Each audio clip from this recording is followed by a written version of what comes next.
Welcome to my channel chemistry with SK. আজকে আমরা আলোচনা করব আইসোটোপ, আইসোটুন এবং আইসোবার নিয়ে। এগুলো কিন্তু এসএসসি এবং অ্যাডমিশন পরীক্ষার জন্য খুবই গুরুত্বপূর্ণ। তোমরা অনেকেই হয়তো এই টার্মগুলো আগেও কোথাও পড়েছো, কিন্তু আজকে দেখবে কিভাবে 1 সেকেন্ডের মাধ্যমে এগুলো চেনা যায়। সো কথা না বাড়িয়ে ভিডিওটি এখানেই শুরু করছি। আইসোটোপ বইয়ে অনেক কঠিন সংজ্ঞা দেওয়া, কিন্তু কিভাবে এটি সহজে মনে রাখবো। দেখো, আইসোটোপ শব্দের সবার শেষে কি আছে? প। প দিয়ে কি হয়? প্রোটন বা পারমাণবিক সংখ্যা, অর্থাৎ যার প্রোটন সংখ্যা সমান সেগুলোই পরস্পরের আইসোটোপ। ক্লিয়ার? তারপর দেখো আইসোটুন, শেষে কি আছে? দন্তন্য। দন্তন্য দিয়ে কি হয়? নিউট্রন। সো এখানে নিউটন সংখ্যা সমান হবে। যাদের নিউটন সংখ্যা সমান তারাই পরস্পরের আইসোটুন।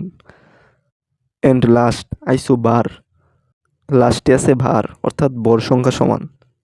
যে মৌলগুলোর ভর সংখ্যা সমান তারাই পরস্পরের আইসোবার। সো আশা করি তোমরা খুব সহজেই এই টার্মগুলো বুঝতে পারছো। তোমাদের জন্য একটা কুইজ, আনসারটা অবশ্যই কমেন্টে জানাবা।